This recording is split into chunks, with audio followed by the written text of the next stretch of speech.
Hello everyone and welcome to session 2, the introduction to the new discrimination ordinance. I just wanted to remind you, if you've requested captions or subtitles for this presentation, information was sent to you, but just in case, on the right hand side of your screen at the very bottom, you'll see a small settings icon. If you just click on that, you should be able to turn on subtitles and captions for you. Equally, you'll see on the right hand side of your screen a question section.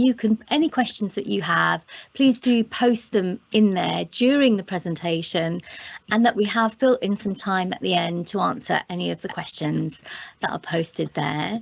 Finally, I'd just like to say that we will be sending you, after the presentation today, a certificate of attendance, and we will also be sending a copy of the slides to you.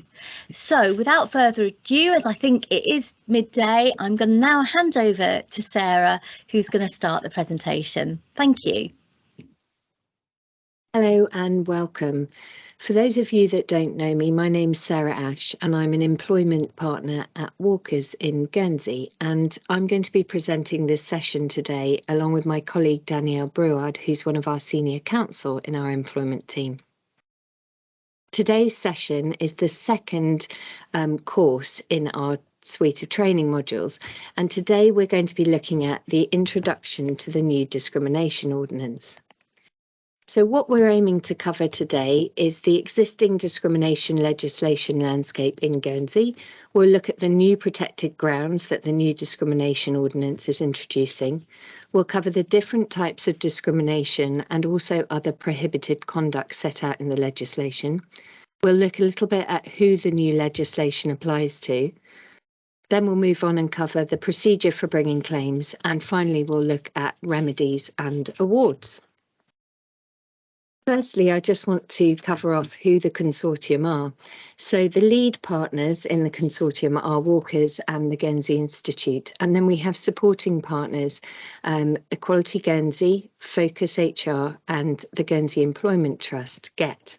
And we're all working together to bring this suite of training. So moving on to look at the existing discrimination legislation in Guernsey. We currently have the Sex Discrimination Employment Guernsey Ordinance 2005, and this piece of legislation prohibits discrimination on the grounds of sex, marital status and gender reassignment. It was extended in 2016 to cover maternity and adoption leave. And importantly, this piece of legislation applies in the employment context only, and I'll come on to describe in more detail in a moment how that differs to the new discrimination ordinance. So, under the new discrimination ordinance, we will see protection extended to other protected grounds, and there are 5 of them that will be introduced on the 1st of October 2023. These grounds are disability, carer status, race, religion or belief, and sexual orientation. There is also a proposal to add age and expand protection against sex discrimination at a later date. We're still awaiting policy details on these, but we could expect that these may be introduced no less than 2 years after these 5 grounds set out on the slide. So who needs to comply with the new discrimination ordinance? Well, employers, it's going to be relevant for employers as the current existing legislation is.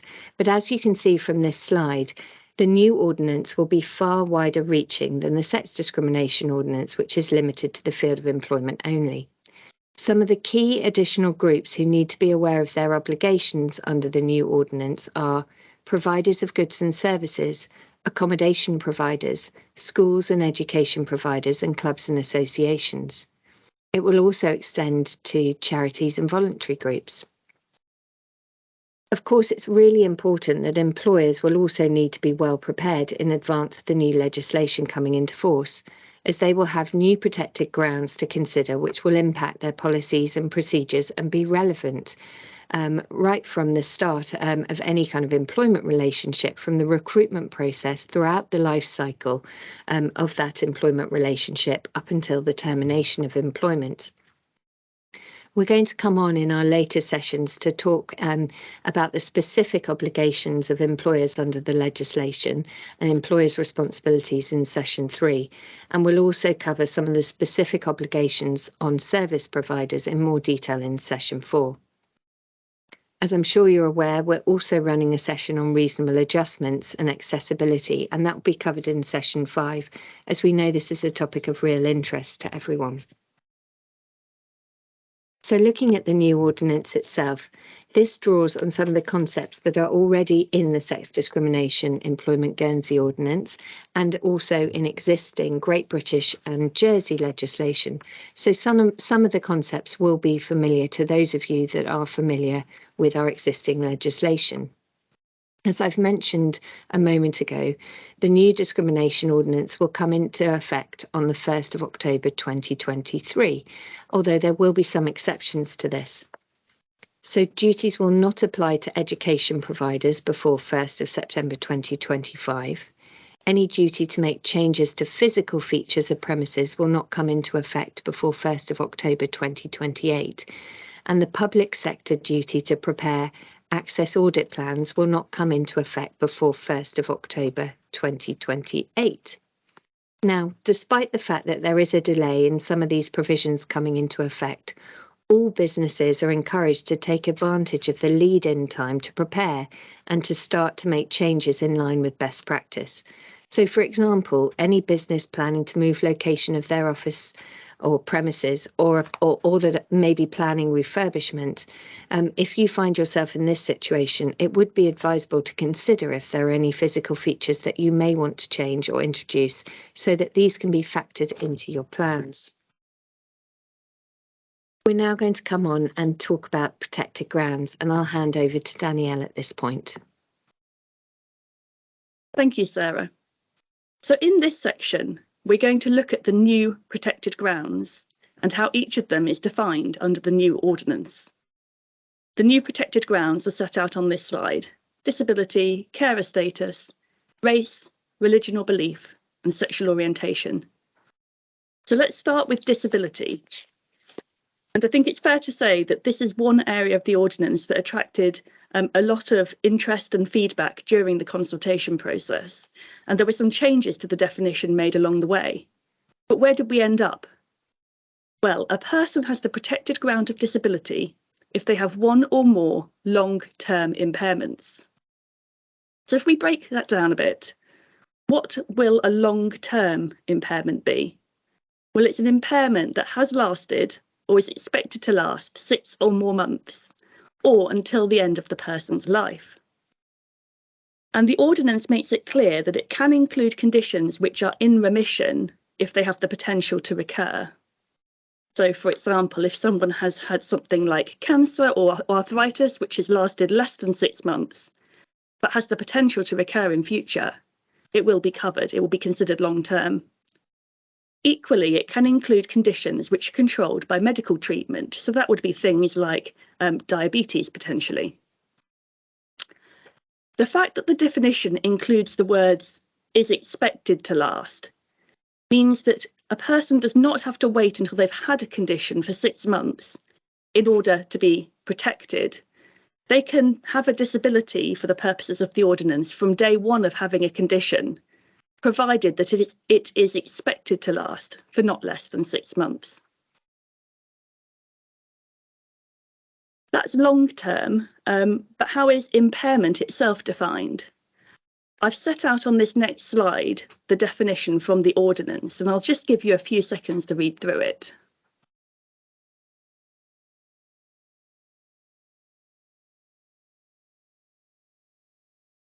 So as you can see, the definition of impairment itself is very wide, and it will include pretty much any physical, mental or other medical condition that a person may have. Those of you who are familiar with discrimination law in Great Britain or in Jersey may be familiar with the concept of a disability having to have a substantial adverse effect on someone's ability to carry out day-to-day activities or similar. There is no equivalent requirement under the new Guernsey Discrimination Ordinance. Provided that someone has an impairment, which is long-term, they will be considered to be disabled for the purposes of discrimination law. Now, of course, this does not mean that the impact of someone's impairment or lack of impact has no effect on an employer or service provider's duties under the new ordinance, because the severity of or the lack of any impact will become relevant when an employer or other person is looking at, for example, whether they need to make reasonable adjustments. Who decides whether the definition of disability is met?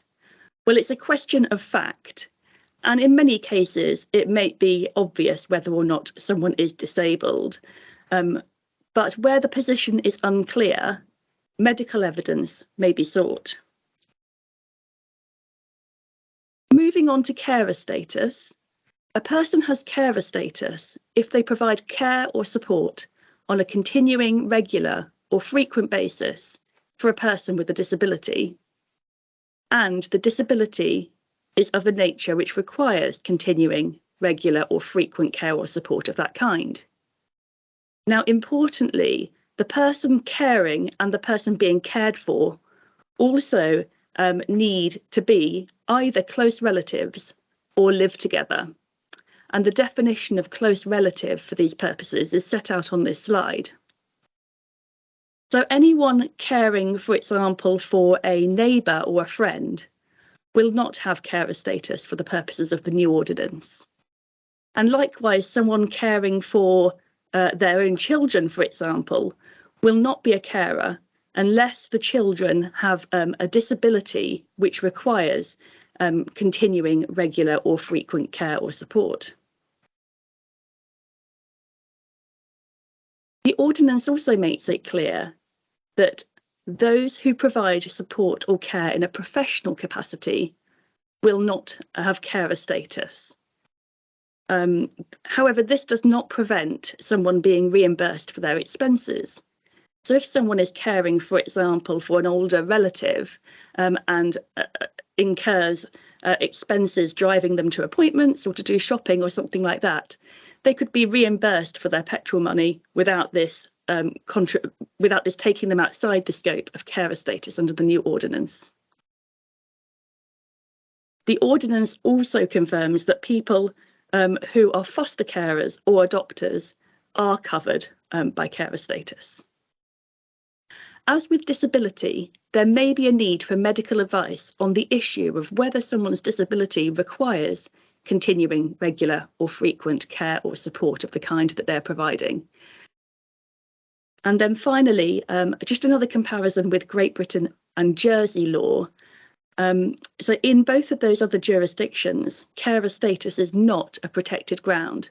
So this is something that is unique to Guernsey law insofar as being a protected ground in itself.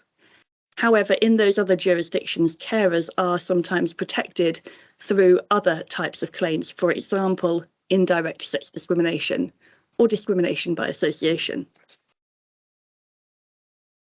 Moving on to race. Race covers all the things set out on this slide. So colour, nationality, national origins, ethnic origins and descent. So if someone is discriminated against on any of those grounds, they will be considered to have been discriminated against on grounds of race.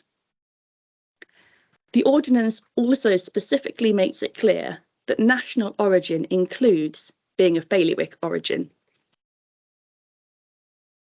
All racial groups are protected under the new ordinance, including white people. You do not have to be from an underrepresented group in order to be protected. And a racial group can be made up of two or more distinct racial groups. So, for example, if someone is discriminated against on the basis that they are of South Asian origin, they would have a claim under the ordinance, even though the term South Asian could be broken down into more distinct racial groups. Racial groups can also be defined by exclusion. So, for example, if someone is treated less favourably than someone else because they're not from Guernsey, then they would equally have a claim under the new ordinance. Next, we have religion or belief. Now, this is one area of the ordinance which did change during the state's debate at the end of September. The protected ground was originally religious belief, but the states agreed to extend this to cover other secular beliefs. The wording of this part of the ordinance now essentially mirrors the equivalent wording in Great Britain. And so when looking to how to interpret this protected grounds, our tribunals are likely to find case law from Great Britain to be very persuasive. So what is likely to be a religious or philosophical belief that's protected under the new ordinance? Well, in Great Britain, the tribunals looked to the case of Nicholson and Granger, where the British court set out a 5-part test in determining whether a religion or belief should be protected. And I've set out that test on this slide. It includes things such as, is the belief sufficiently serious and cogent and worthy of respect in a democratic society? So in terms of religious beliefs, both mainstream and less common religious beliefs will be protected, provided they fulfil those criteria. And a lack of religious belief is also covered. So atheists and humanists, for example, would be protected from discrimination. As I've already mentioned, though, this protected ground goes beyond religious belief and covers other secular beliefs.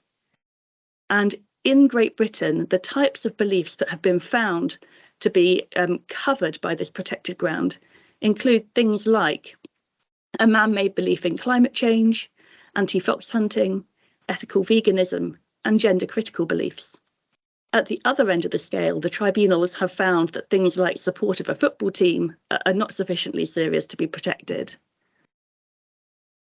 In terms of a comparison with Great Britain and Jersey law, as I've already mentioned, British law is the same as our New Guernsey law in this respect. But Jersey law is different in that there's no protection there on grounds of either religion or belief. And finally, sexual orientation. This is defined as a person's sexual orientation towards persons of the same sex, persons of a different sex, or persons of both the same sex and a different sex. And now I'll pass back to Sarah. Thanks, Danielle. So we're now going to move on and look in this next section about types of discrimination and other prohibited conduct. So firstly, I'm going to cover direct discrimination.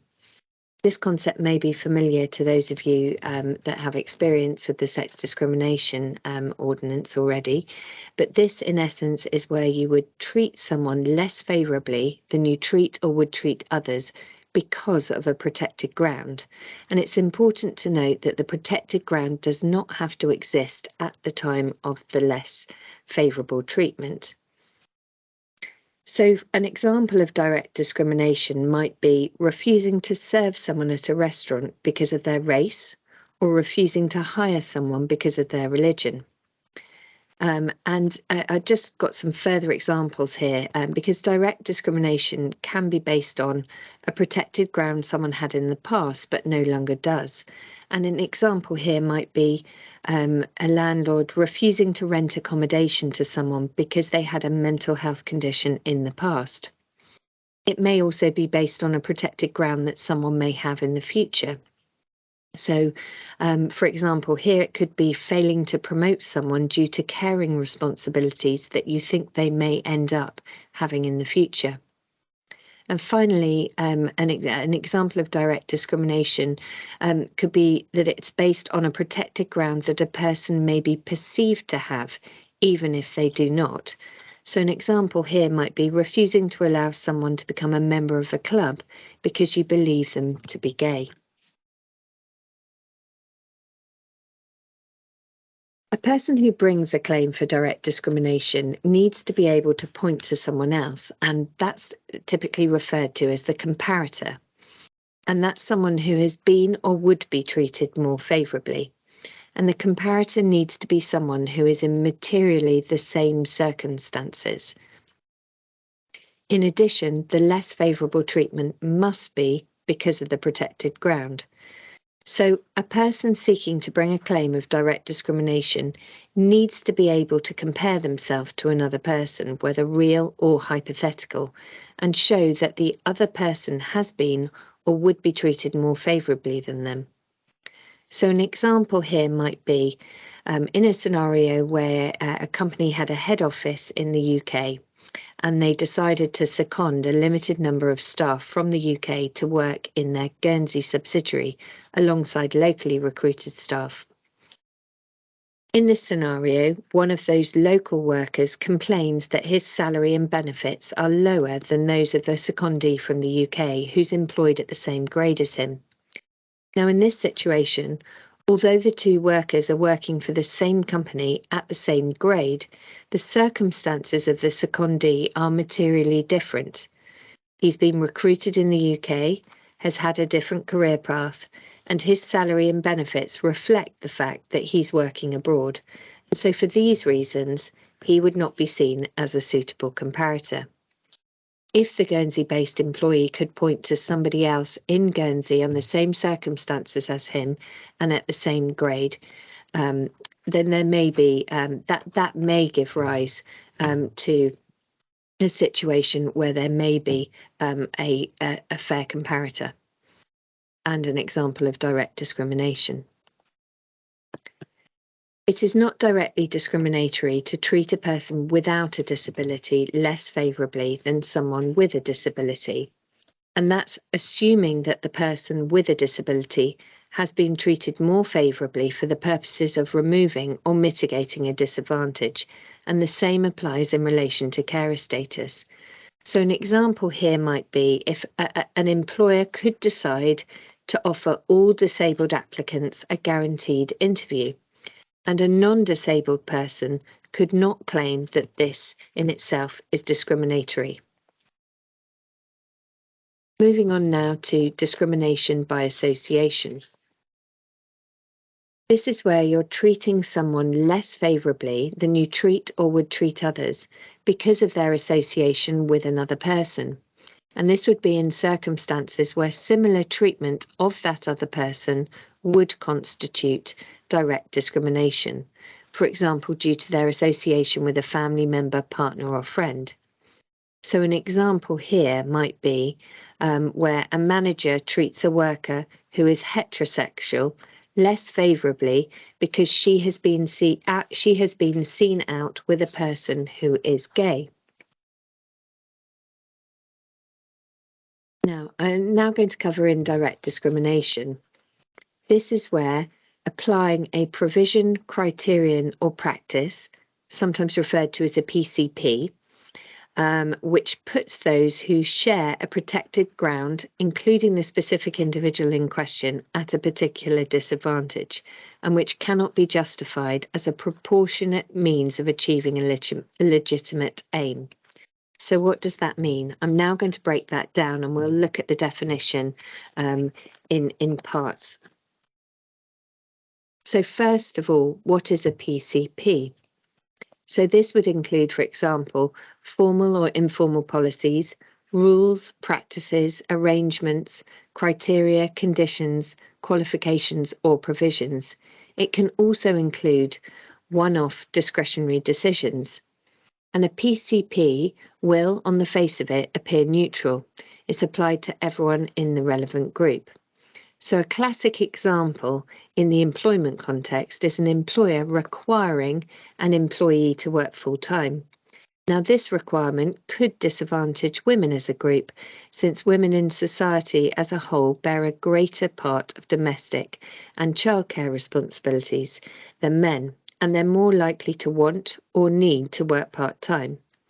Now, unless the employer could objectively justify the need for a full-time worker to do the job, the requirement might well be indirectly discriminatory against a woman with childcare responsibilities.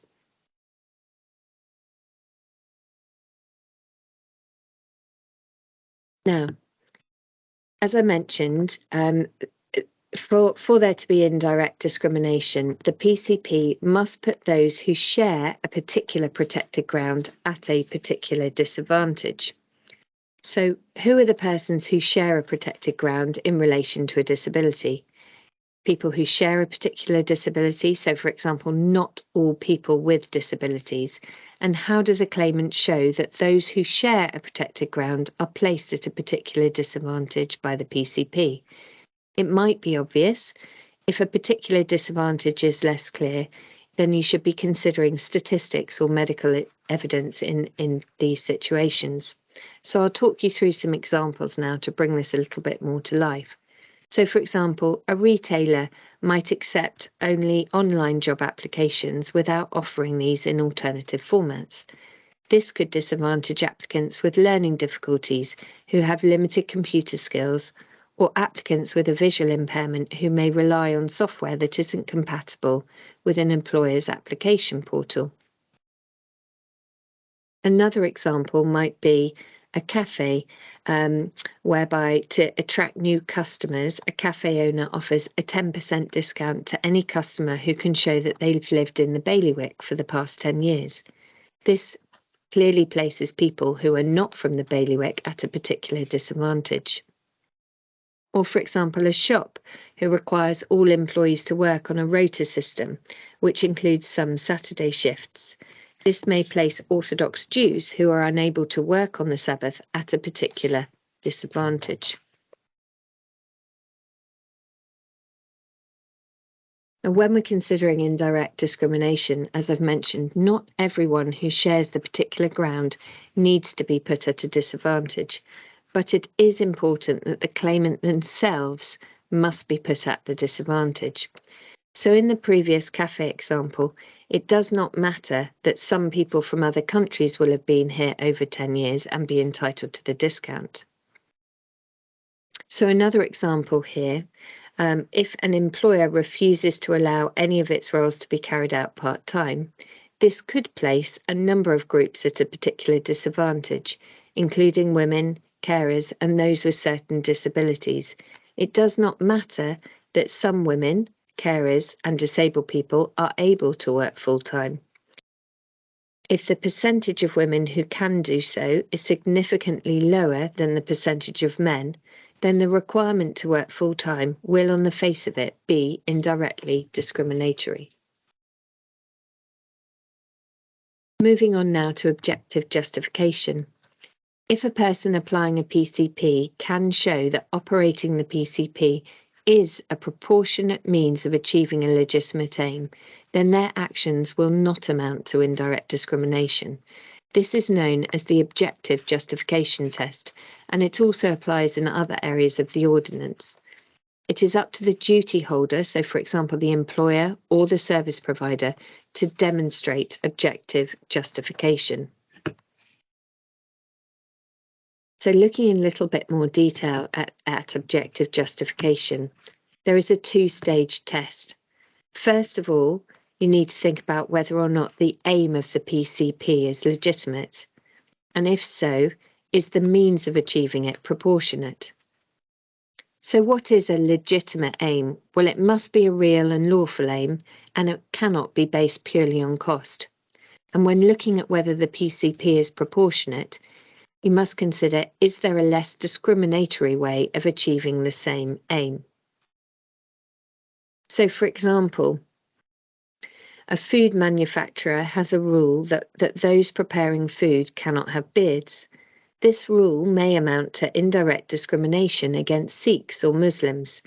If the aim of the rule is to meet food hygiene or health and safety requirements, this will be a legitimate aim. However, the employer would need to be able to show that the beard ban is proportionate and that the risks could not be managed in a less discriminatory way. So, for example, requiring those employees with beards to wear beard masks. Another example may be a role which requires overseas travel. This could impact carers and possibly other groups. It may be a legitimate aim and there may be no way around it. Or there could be other steps that could be taken. For example, could meetings be carried out remotely, for example? I'm now going to hand over to Danielle to cover some further types of discrimination and other prohibited conduct. The next type of discrimination we wanted to cover is discrimination arising from disability. And this occurs where a person is treated unfavourably because of something arising in consequence of their disability. And this is most likely to arise in situations where someone's performance or behaviour is impacted in some way by their disability. Like indirect discrimination, discrimination arising from disability can be justified, and so the same objective justification test applies that Sarah has just mentioned. To give an example of potential discrimination arising from disability in the employment context, say you have an employee who perhaps has been performing well, and then their performance starts to dip. They start making mistakes, perhaps they start coming in late, and they end up being disciplined for this. If the reason why their performance has dipped relates to a disability, then this will be unfavourable treatment, which arises in consequence of their disability.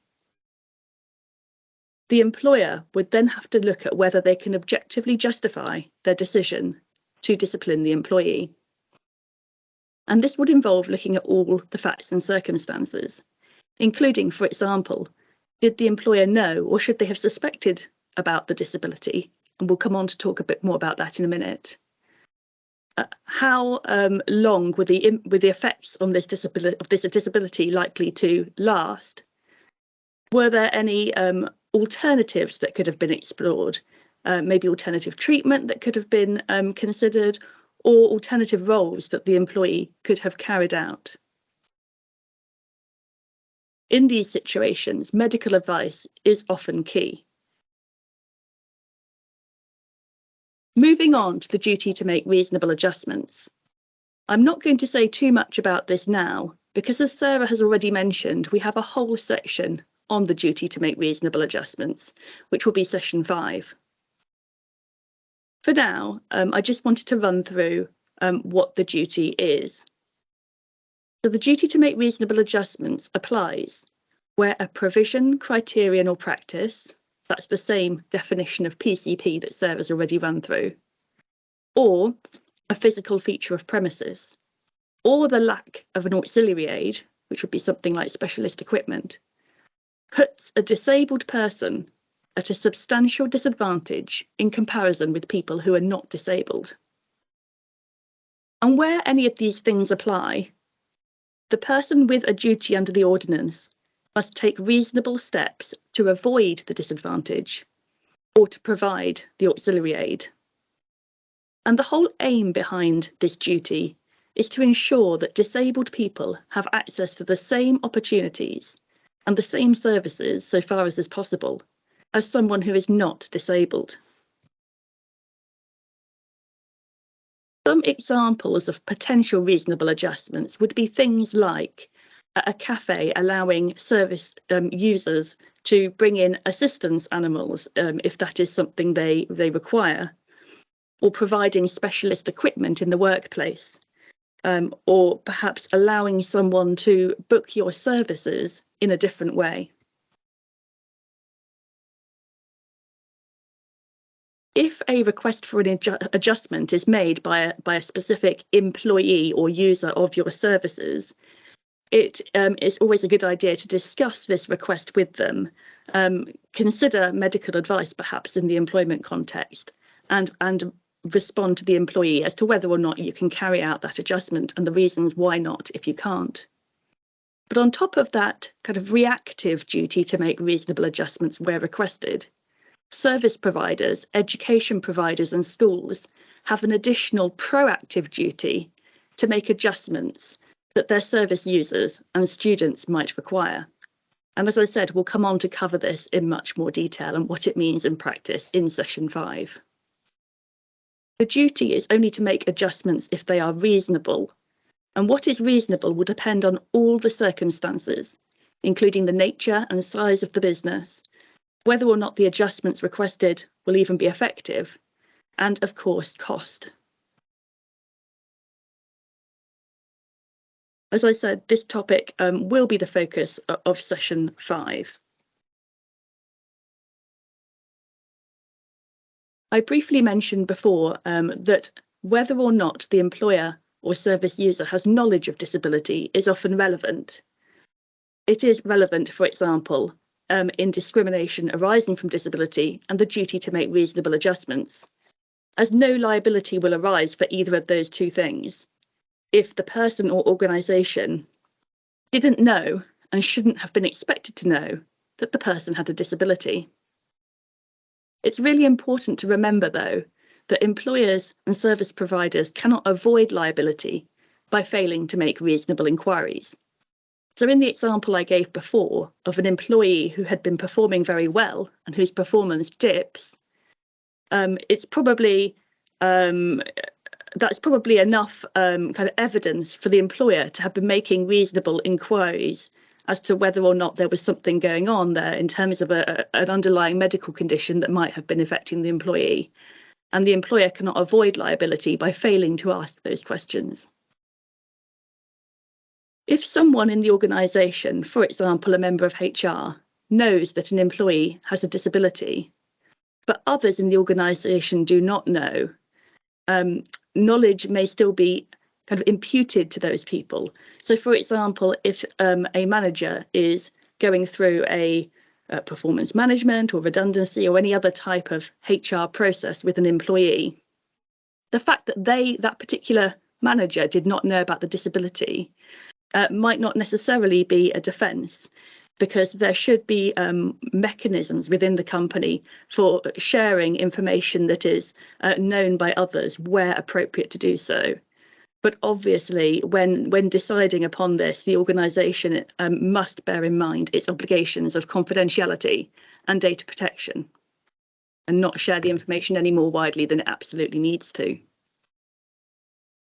Moving on to some other types of prohibited conduct, the next type of prohibited conduct I wanted to discuss is harassment. And I have set out on this slide the legal test for harassment.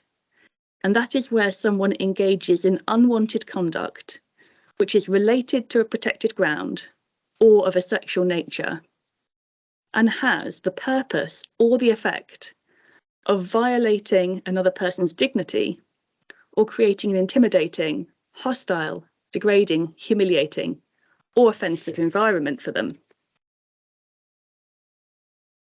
If we break that down, as we've done for some of the other types of discrimination, firstly, what is unwanted conduct? Well, it covers a wide range of behaviour. It could include anything that someone says, something that someone does, and even things like sharing images.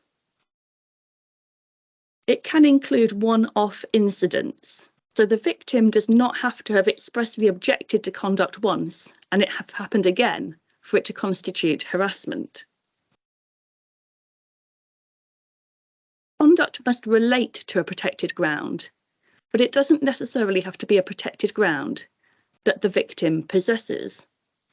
So, for example, if someone is subjected to homophobic name-calling, that can amount to harassment, even if the people carrying out the name-calling know that the victim is not gay.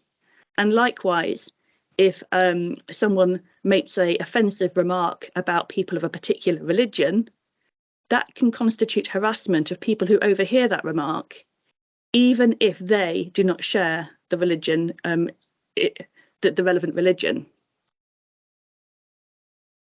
Conduct will have the necessary effect if the victim considers it to have that effect and it is reasonable for it to do so. So the test there is part subjective and part objective. And then finally, there is another type of harassment, which is where somebody engages in harassment, and then because of someone else's either submission to or rejection of that harassment, they are then treated less favourably. So an example of that would be if you've got a landlord who makes sexual advances towards one of their tenants, and those are unwelcome, and the tenant says they're not interested. If the landlord was to fail to renew the lease because the tenant had rejected their advances, that would equally be harassment under the new ordinance. Victimisation is where someone is subjected to a detriment because they have made a complaint under the ordinance, supported someone else's complaint, or done anything else under the ordinance. So that could be something like challenged an internal policy decision which they believe would contravene the ordinance. Or it could be that a person has not done any of those things, but the employer or service provider or other person suspects that they have done or will do so. The complaint under the ordinance that the person needs to have made or supported does not have to be against the same organisation which is found guilty of victimisation. So, for example, if an employer decides not to hire a new employee because they find out that that person has previously brought a complaint of discrimination against a previous employer, that would still constitute victimisation. And then finally, I just wanted to touch on a few other types of prohibited conduct. Firstly, a person must not publish or cause to be published an advert which indicates or might reasonably be understood as indicating an intention to breach the new ordinance. Also, a person must not instruct or induce someone else to breach the ordinance, because that in itself is an example of prohibited conduct. And then finally, an employer must not provide different pay or terms and conditions to employees who are carrying out similar work if the reason for that difference is tainted in any way by discrimination. And this is something that we'll come on to cover in much more detail in session 3. I'll now pass back to Sarah to go through some of the exceptions in the ordinance. Thank you, Danielle. So I'm going to now move on and talk about some of the exceptions that are set out in the new discrimination ordinance. The first one I'm going to cover is positive action. Now, it is possible to take certain actions with the aim of ensuring equality or a greater degree of equality on any of the protected grounds. This does not extend to giving preference in recruitment or promotion to someone from an underrepresented group unless they are equally qualified for the role. So, for example, if an employer had 2 candidates who in all ways were equal in terms of qualification, experience, and were both equally well suited for the role, but one of the candidates was black, all else being equal, if minorities are underrepresented within the organisation, that employer could choose to take the positive action of offering the role to the black candidate. We're now going to show a short video to illustrate positive action.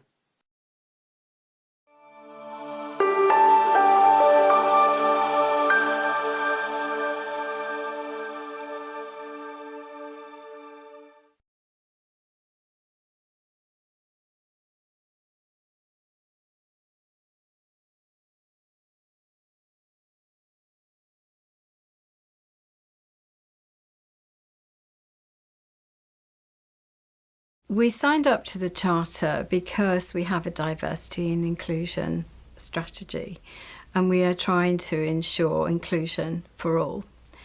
And we recognise that there is a portion of the community that potentially is not able to be included.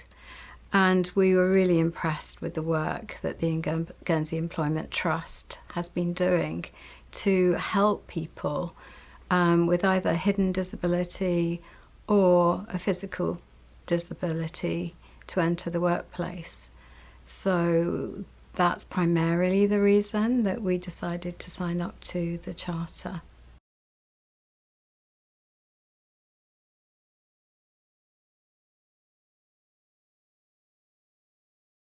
The first thing we did was we included it within our recruitment policy. The second thing we did was invite our managers to training so that they were aware of our intention to sign up to the Charter and also to ensure that we offered an interview to anyone that met the minimum criteria. So this then has enabled people to gain that interview that they may not otherwise have had. I think it's given more people to have that first interview, because I don't think some of those people would have been registered with agencies, either because they didn't have the confidence or they didn't have the experience to become regular candidates. So I think by Guernsey Employment Trust having that bank of potential candidates, then essentially we've seen people that we would not otherwise have interviewed. We're not looking at apples and apples because the people need that little bit of extra help to get over the line, and this enables them, I believe, to be on an equal footing with those that are more able-bodied or haven't or have some form of hidden disability.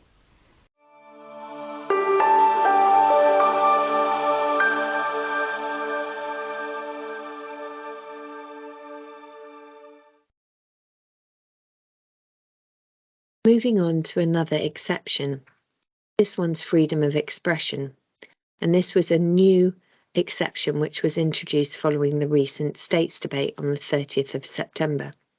And this is where expressing an opinion or view on any subject does not by itself constitute an act of discrimination.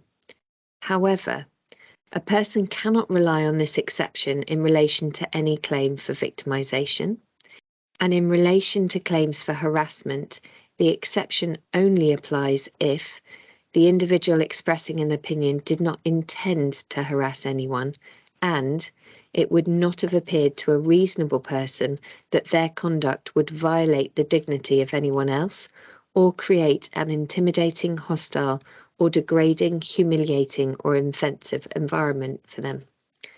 So to take an example, if a person were to express a view that a woman should have the right to choose whether to proceed with a pregnancy or whether to opt for an abortion, a person who is offended by this viewpoint, whether for religious or other reasons, cannot claim that it amounts to harassment, assuming that the person expressing the view did not make the statement to deliberately offend or upset, and provided that a reasonable person would not have expected the statement to have that effect. This exception may in some cases prove helpful to employers, although there is of course scope for disagreement as to whether a reasonable person would have expected a particular viewpoint to upset or offend others. It's also worth noting that this exception is limited to the expression of views and not any actions that may be taken in consequence of those views. Set out on this slide are some other exceptions which are set out within the legislation, and I'll touch on a couple here. So, for example, the implementation of population management. This exemption applies to the protected grounds of race and carer status. Implementation of the immigration policy. This exception applies to the protected grounds of race, disability, carer status and religious belief. And for example, for tribunal members, this ordinance does not prohibit a member of the tribunal from taking any action which is done in the exercise of functions exercisable under, in connection with, or for the purposes of the Employment and Discrimination Tribunal Guernsey Ordinance 2005. Now, we will also come on and talk about some more exceptions in each of Session 3, which is employers' responsibilities, and Session 4, which is for service providers' responsibilities. And we'll talk about some of the more relevant exceptions in those contexts in our later sessions. I'm now going to move on and look at the complaints procedure and the tribunal process itself. So set out on this next slide in a sort of flowchart format is the process and procedure that would be followed if someone were to have a complaint. And I'll come on and talk about these different stages in a little bit more detail in a moment. But just to see, as you can see from the slide, there are various routes that will be followed where a complaint is not resolved, but there are also various points in the process where complaints may be resolved, which will draw an end to the process. In addition, I think it's important to just to flag that at the very top of the slide where we talk about notifying potential respondent about a complaint, just to flag this is not applicable for complaints against employers. And although no initial notification is required in the employment context, I would just point out that in practice, employees would usually raise concerns under the applicable internal company process, such as a grievance process, before they got to the stage of contacting the Employment and Equal Opportunity Service, which is EEOS. And this should be encouraged as an early means to resolve potential complaints. Once a formal complaint has been made, there are, of course, a number of things that can happen. It may proceed all the way through to a tribunal, but there are a number of ways that it could end sooner. For example, the claim may be struck out or settled through post-complaint conciliation. So although this slide stops at the formal complaint being made to the Employment and Discrimination Tribunal, that doesn't necessarily mean that at that stage the automatic end result is a hearing. There may still be opportunities to resolve the complaint before ending up in the tribunal. So I'm now going to break down this process a little bit further. So the initial notification of the complaint, as I said, this applies only if a claim is brought against a provider of goods or services, a provider of education, a provider of accommodation, or a club or association. So it's not for employers. So if somebody wanted to make a complaint, the complainant must notify the person who the complaint is about within 6 weeks of the act complained of. So there's a relatively short time frame here. The complainant must do this in writing, so that complaint needs to be put forward in written format. And it must state that if the potential complaint is not resolved within 1 month, they may exercise their right to make a complaint under the ordinance. So given these short time frames and this requirement for a written complaint, it is very important that if a complaint is received, that this is dealt with promptly. Of course, if following receipt of a complaint that matter is resolved, then the process will conclude at that point. However, I'll now look at what will happen if a complaint is not resolved at this early stage. So, moving on to pre-complaint conciliation and time limits. So before filing a claim, the complainant must notify the Employment and Equal Opportunity Service, who will give both parties the chance to engage in pre-complaint conciliation. Now, it is important to note that at this point, clearly, if one party was not willing to enter into that pre-complaint conciliation, the process would need to move on at that point. However, it is possible that matters may be resolved through pre-complaint conciliation, and if so, that would be the end of the process.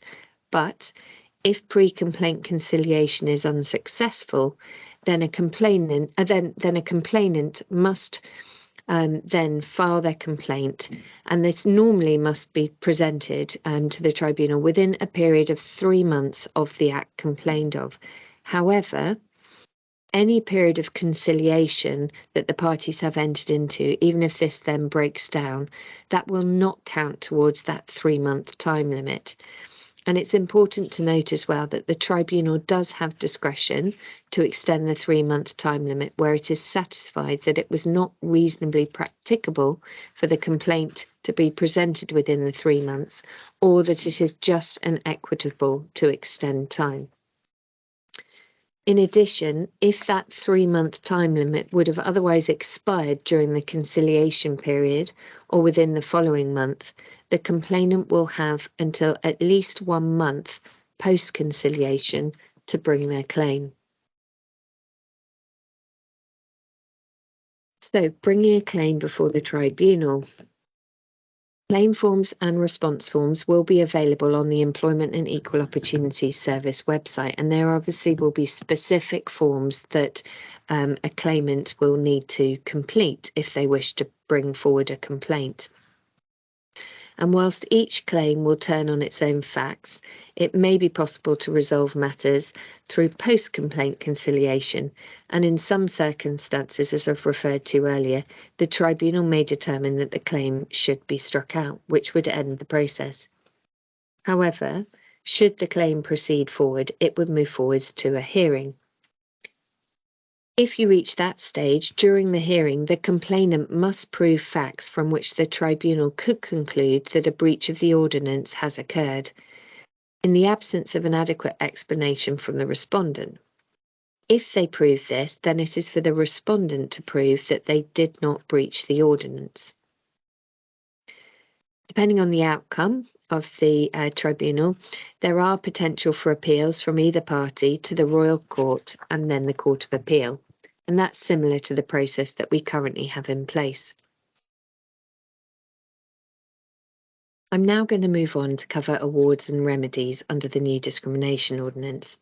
And I think at this point it's important to flag that this is one section of the new discrimination ordinance which will apply to our existing sex discrimination ordinance as well. So this is one part of our existing legislation that will be changed and will be consistent with the new discrimination ordinance with effect from the 1st of October 2023. In addition, when thinking about awards and remedies, this also includes financial and non-financial awards. So, for example, orders to make a reasonable adjustment, for example. So, looking at remedies, and I'm first going to look at financial awards for work cases other than equal pay. So, in this situation, a successful claimant may receive up to 6 months' pay for any one complaint, or up to 9 months' pay for joined complaints relating to the same facts and circumstances. And that's whether those claims are joined with unfair dismissal, a complaint under the Sex Discrimination Ordinance, or another complaint under the new ordinance. So, for example, it may be an unfair dismissal claim and a claim for race discrimination, and that would see a cap of 9 months, up to 9 months' pay in that instance. Or it might be a complaint of race discrimination and sex discrimination arising and relating to the same facts and circumstances, and again, that would be capped at the up to 9 months' pay. For those joint complaints. Now, there is a difference here because our existing legislation, if a successful sex discrimination claim were to be brought in the tribunal, the award there would be a sum equal to 3 months' pay. So we can see that there is an uplift here, but also that the tribunal has some discretion because it's no longer a sum equal to, it's up to 6 months' pay. So there may be some discretion there in terms of the level of awards that we see. In addition, an award for injury to feelings, hurt or distress may be brought, and this is up to an additional £10,000 sum. And I'll come on in a later slide to talk a little bit more about these types of awards. Another point which is important to note is that victimisation will not fall within the overall cap. It will be seen as a separate head of claim and therefore treated with a separate award or remedy. And this may attract an additional award of up to 6 months' pay. So somebody may be able to bring a claim for race discrimination, and if successful could receive up to 6 months' pay for that one complaint. And if they were also subjected to victimisation in relation to their race and because of an act that had occurred, they may also be able to attract an additional award of a further 6 months' pay in that instance. In addition, as you can see on the slide, I've also noted equal pay. Now, clearly this comes into effect from the 1st of October of 2023, and it may be possible for somebody that brings a successful equal pay claim to receive up to 6 years arrears of pay. However, this will only start from the introduction of the new legislation, so you can't look backwards or count any situation currently. It will be looking forwards from the 1st of October 2023 and for claims that may be brought from that period of time. So moving on now to look at financial awards for non-work cases. So in these situations, the tribunal will be looking at financial losses of up to £10,000. Now, there may be instances where somebody may not actually suffer a direct financial loss. And so there's also the ability to claim for or make a claim for injury to feelings, hurt or distress. And that may again be an amount up to an additional £10,000. Again, I'll come on and talk a little bit more about how those injury to feelings awards may be determined in a moment. If 2 or more complaints are joined, the above caps will still apply, unless one of the claims is for victimisation, in which case this may give rise to an additional award. And so an additional award for victimisation would be up to a further £10,000 plus a further £10,000 award for injury to feelings, hurt or distress. Financial awards against employment agencies, vocational training providers, partnerships, those who appoint others to personal or public offices, and professional organisations. In these cases, the same method would be followed as for work cases, unless this basis of calculation is inappropriate. So, for example, because the complainant does not receive pay or have a usual amount of pay, in which case compensation will be calculated in the same way as for non-work cases, so looking at financial losses and also considering injury to feelings. So moving on to the injury to feelings awards, this is a new award that's being introduced. We don't currently have this under our existing legislation. And this is an award to compensate for the effects that the Discriminatory Act has had on a particular complainant. Now, you can see from the slide that this is yet to be affirmed by the states, but the Committee for Employment and Social Security intends to recommend 3 bands. And this will be what the tribunal, if approved by regulation by the states, the bands that are being proposed, the lower band will be £500 to £3,000, the middle banding £3,000 to £6,000, and the upper banding will be £6,000 to £10,000. So you can see there is some discretion there for the tribunal to consider what level of award is appropriate in the circumstances. And the size of the award will take into account factors such as the degree of hurt and distress or upset caused, the seriousness of the treatment, and whether the discrimination was a one-off incident or a course of conduct. But it should be noted that in some situations, if deemed serious, very serious, a one-off incident could attract an award within the upper band. Awards may be reduced if the complainant unreasonably refuses an offer by the respondent, which would have put them in the position they would have been in had the discrimination not occurred.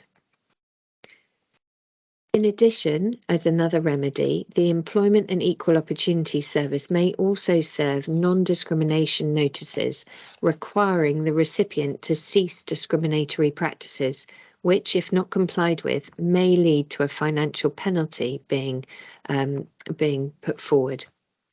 Now, this would not be dependent on tribunal proceedings being brought, so the EEOS could make that determination itself, And there will be a register of non-discrimination notices, and that will be maintained and will be available for inspection.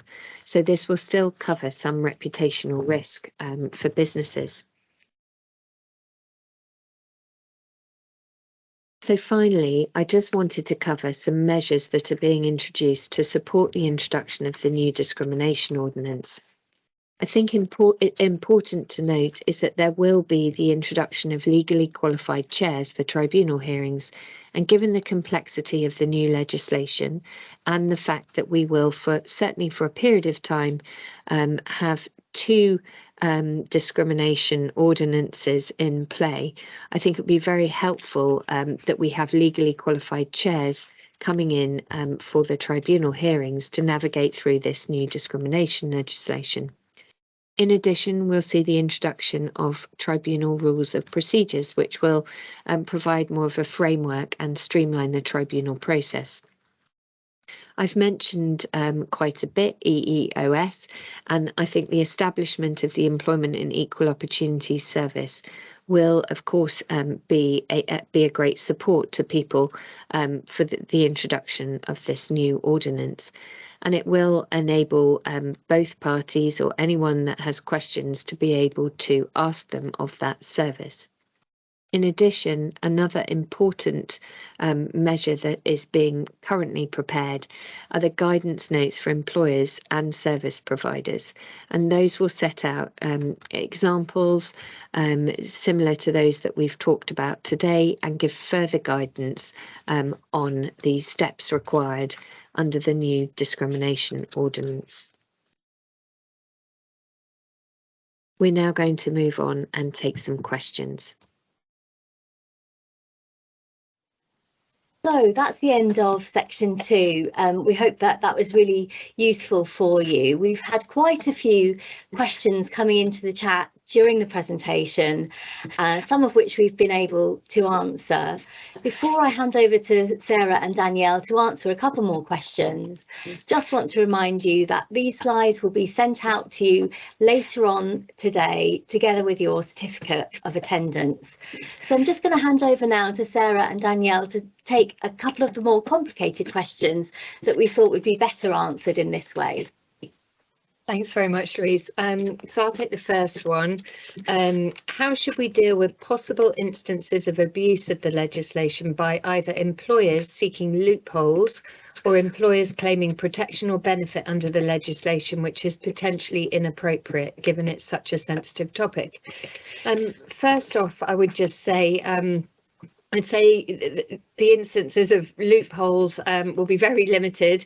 Obviously, the legislation's been drafted in such a way to avoid those situations, and a lot will come down, of course, to reasonableness and proportionality to minimise the abuse of the legislation.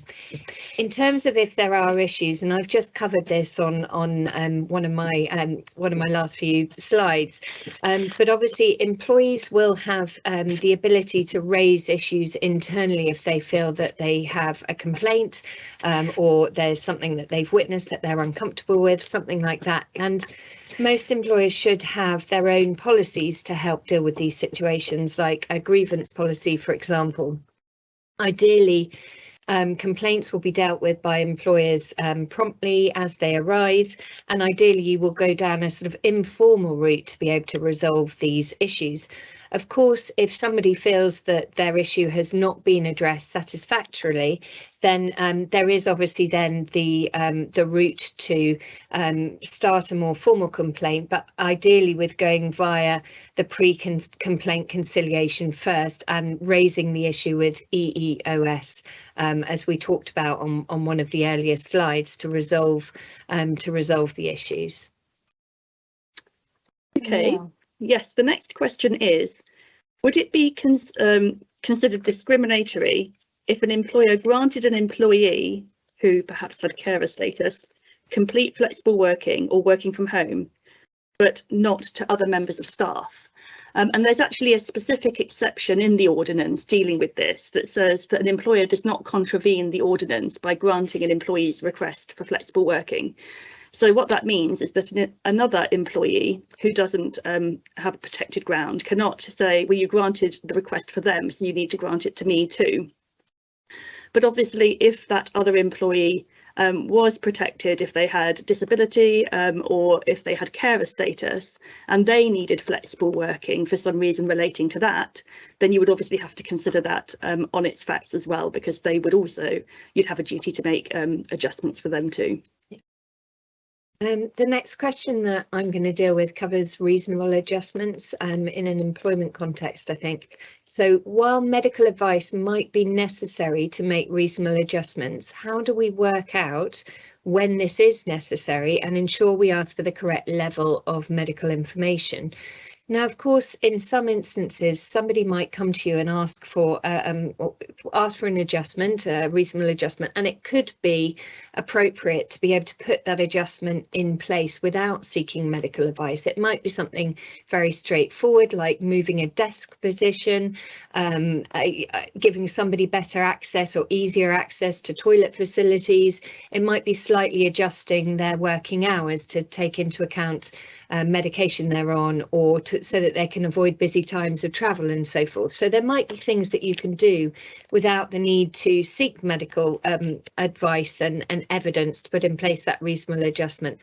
I think where medical advice can be helpful or sometimes even necessary, that's likely to be in a situation where someone's either had an extended period of absence, a sickness leave for a particular reason, or where you've got somebody who's suffered a series of absences, and they may be related, or on the face of it may look like there's different reasons, but it may be that then it could be some underlying condition where some medical evidence might then be very helpful to help work out whether or not there are adjustments that you could make that would be reasonable in the circumstances and proportionate, obviously, for your business, where you would then look for that medical advice. And that medical advice or evidence could be from a GP, it could be occupational health, and maybe in some circumstances where you might need a specific medical expert to give advice.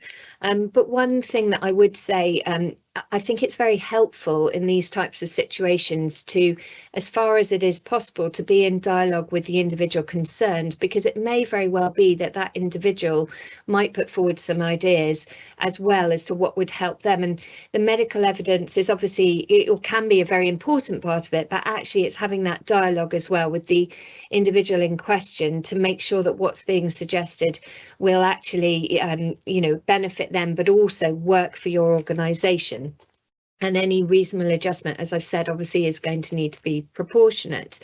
Now, it's a huge topic, reasonable adjustments, and just to say we will cover it and touch on it in session 3 when we cover employers' responsibilities, and session 4, which is for service providers. But actually, we also have session 5, which is a whole session where we will be focusing in on reasonable adjustments and accessibility. So I definitely encourage you to think about those sessions if you've got particular questions like this. Okay, the next question is, regarding religion or belief, is there provision to exclude hate speech? For example, a member of the LGBTQ+ community is discriminated against by a person who cites that they're able to do so because of their religious belief. So obviously the legislation doesn't generally police people's beliefs, but it certainly does police their actions. And there's no general exception in the ordinance that says that religious beliefs trump the rights of LGBTQ+ people, or that you can discriminate against those people if you hold a religious belief. There are some exceptions that might come into play in certain circumstances. So Sarah mentioned a short time ago the freedom of expression exemption, for example, but that is very narrow and only applies to expression of beliefs, again, not actions, and only if they're not intended to harass people or are likely to have that effect. So I think that's very narrow. There are also some specific exemptions that apply, for example, to religious organisations that are perhaps renting out their premises to groups, and there they can decide not to rent out the premises if the ideology of the group contradicts the the ethos of the religion. But again, quite narrow exceptions.